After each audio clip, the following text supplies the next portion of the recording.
It doesn't matter how slow you go as long as you don't stop. Confucius. My friends, that is such sage advice. Don't worry about how long this takes. You will make up for every minute, every second you spent when you master these charts. Just think about it. When you can read a stock chart like the back of your hand, the world is your oyster. So each and every day, all we ask is 10 to 15 minutes.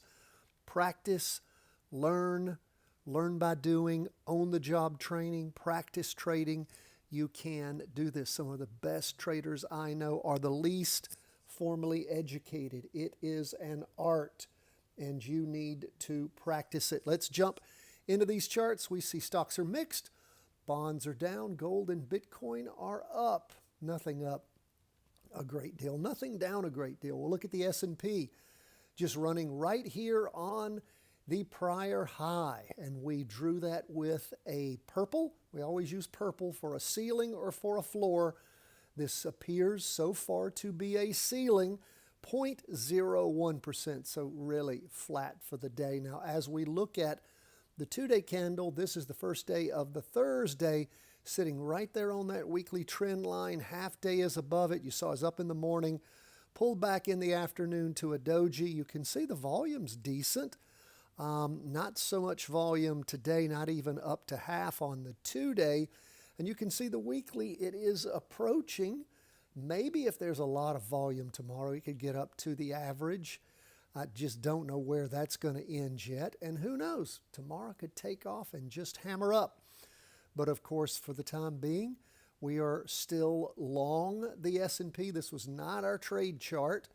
I'll show you that in just a minute. In fact, the last 3 or more trades we've done on the NASDAQ 100 when it comes to the stock indexes. So that's where we are with the S&P. It's just holed up right here on this ceiling, which appears to be the highest high. So we'll keep an eye on things. Now, the NASDAQ down a little bit, 0.15%.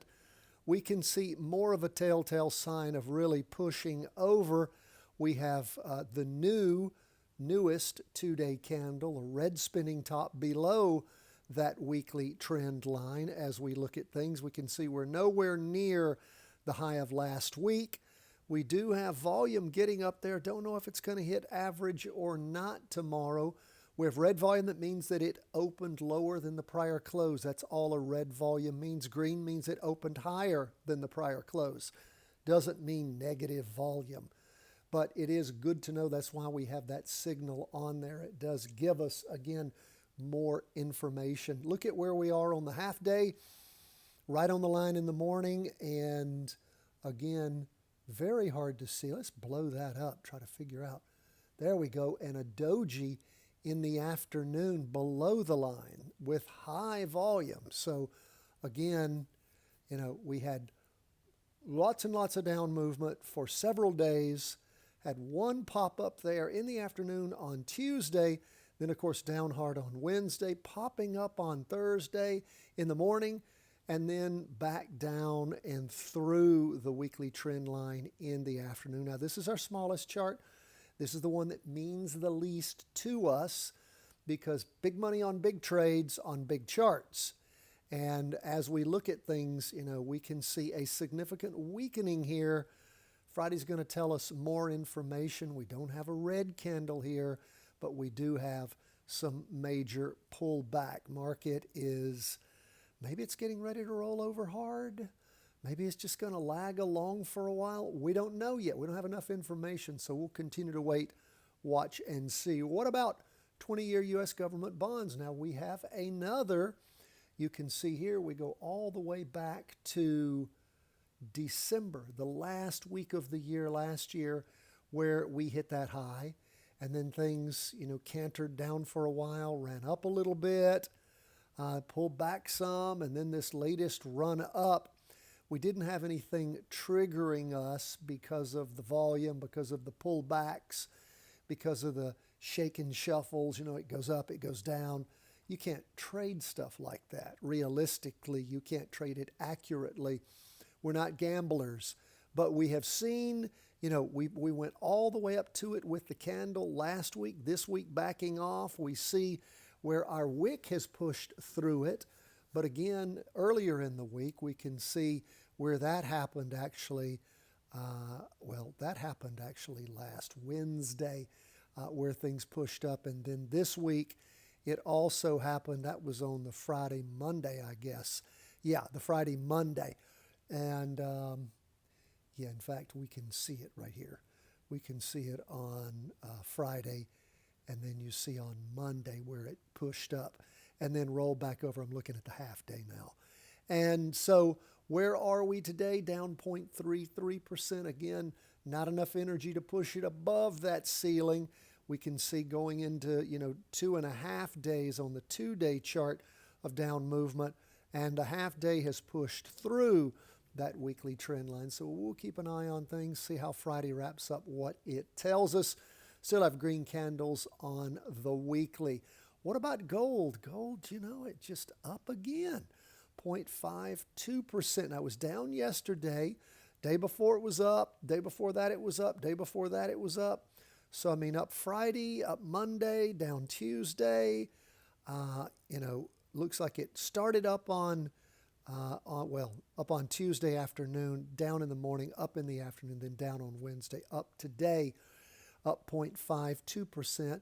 It's getting closer to the weekly trend line on the 2-day chart.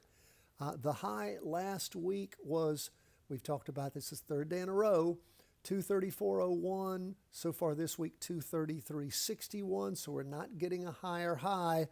Gold is just sort of meandering there again. Maybe it's hitting a top. We shall wait, watch, and see how the week ends. Like we said, everything's green on all these charts on the weekly candles, so we aren't calling reversals. Now, let's look at where we are on HODL. This candle has gotten weaker and weaker during the week. That is the latest weekly candle. It is now not a doji yet, but it is a spinning top, a smaller one than last week, maybe about the size, maybe a little smaller than the one, even the red one back on the week beginning the 12th of August. And again, when we talk about the highs, last week the high was 72.29, this week 72.32, so 3 cents difference.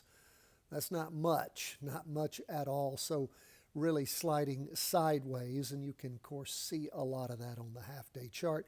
Things popped up in the morning last Friday and Monday, and then, of course, rolling back over for the week. Bitcoin up just 0.60% for the day. So again, it's still green too. Now, but no volume to speak of, nothing sending us in any particular direction, which means we just hold, we just wait, we just watch. We wait for volume to correspond with, that is readable volume to be able to correspond with readable Heikin-Ashi candlesticks in order to tell us what to trade and when. Don't forget, Patreon members, your weekly vertical crossovers will be emailed to you, as well as everything we do for you is always uploaded at the Patreon page. If for some reason you're not getting the emails, no worry. Check your spam filter, of course, but always go to our Patreon page, and everything is there for you also. Years ago, I had folks that didn't know how to check their spam filters or whatever it was, or somehow had accidentally blocked the email, raising hell with me on how to get their emails. And I'm like, dude, there's something on your end. Then I figured it out. Post it on Patreon anyway, and nobody ever misses a thing. We always love to hear from you, Patreon members. Thank you so much for your support. Everyone else, we will be releasing the Charting Cryptos, Commodities, and Currencies after the markets close tomorrow. Always release that to the general public on Fridays. The Patreon members get it earlier in the week as soon as it's done. We so appreciate all of you and hope that you appreciate what we do here for you each and every day. God bless, my friends. All the best from the whole team at Charting Wealth World headquarters.